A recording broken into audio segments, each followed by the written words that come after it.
జాతీయ పోలీసు అకాడమీలో తనపై లైంగిక వేధింపులకు పాల్పడ్డాడని ట్రైనీ మహిళా ఐపీఎస్ ఇచ్చిన ఫిర్యాదుతో పోలీసులు కేసును లోతుగా దర్యాప్తు చేస్తున్నారు. కేసు విచారణలో భాగంగా ఉదయ్ గదికి వెళ్లగా అక్కడ ప్రేమలేఖలు లభించాయి. వీటి ఆధారంగా ఉదయ్ కృష్ణారెడ్డికి మరో మహిళతోనూ సన్నిహిత సంబంధం ఉన్నట్లు తెలిసింది.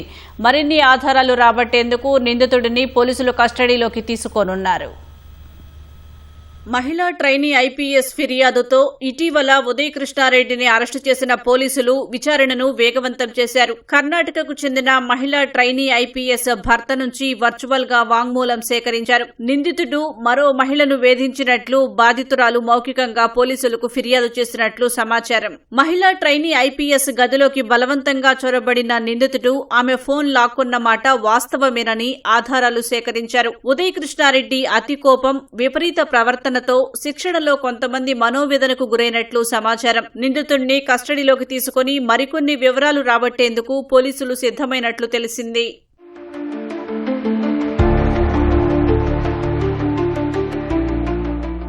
ఏపీలోని ప్రకాశం జిల్లా ఊళ్లపాలెం నివాసి ఉదయ్ కృష్ణారెడ్డి సివిల్స్ పరీక్షకు సిద్దమయ్యేందుకు హైదరాబాద్ వచ్చారు. ఆ సమయంలో అశోక్ నగర్ లోని గదిలో ఉన్నారు. లైంగిక వేధింపుల కేసు దర్యాప్తులో సీన్ రీకన్స్ట్రక్షన్ లో భాగంగా పోలీసులు అశోక్ నగర్ లోని గదిలో సోదాలు నిర్వహించారు. ల్యాప్టాప్, సెల్ ఫోన్, ఇద్దరు వ్యక్తుల చేతి రాతతో ఉన్న 2 ప్రేమలేఖలు, గబ్బని రాసిన కత్తిని స్వాధీనం చేసుకున్నారు. ప్రేమలేఖలపై రాసిన పేర్ల ఆధారంగా ఆరా తీసిన పోలీసులకు కొత్త ఆధారం లభించింది.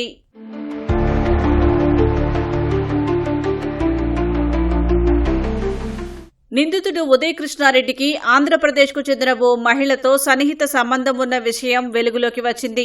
ఏపీలోని నెల్లూరు జిల్లాకు చెందిన మహిళకు 2014లో వివాహమైంది. దంపతుల మధ్య మనస్పర్ధలు రావడంతో 2023లో ఆమె భర్తకు దూరంగా కుమారుడితో కలిసి ఉంటున్నారు. చట్ట ప్రకారం విడాకులు తీసుకోలేదని సమాచారం. ఈ సమయంలో పరిచయమైన ఉదయ్ కృష్ణారెడ్డితో ఆమెకు స్నేహం కుదిరింది. హైదరాబాద్ వచ్చిన ఆమె కొంతకాలం ప్రైవేట్ సంస్థలో పనిచేశారు. ఈ ఏడాది జనవరిలో ఉదయ్ కృష్ణారెడ్డి సూచనతో ఉద్యోగానికి రాజీనామా చేసి అశోక్ నగర్లోని ఐఏఎస్ ఇన్స్టిట్యూట్లో కొలువులో చేరారు.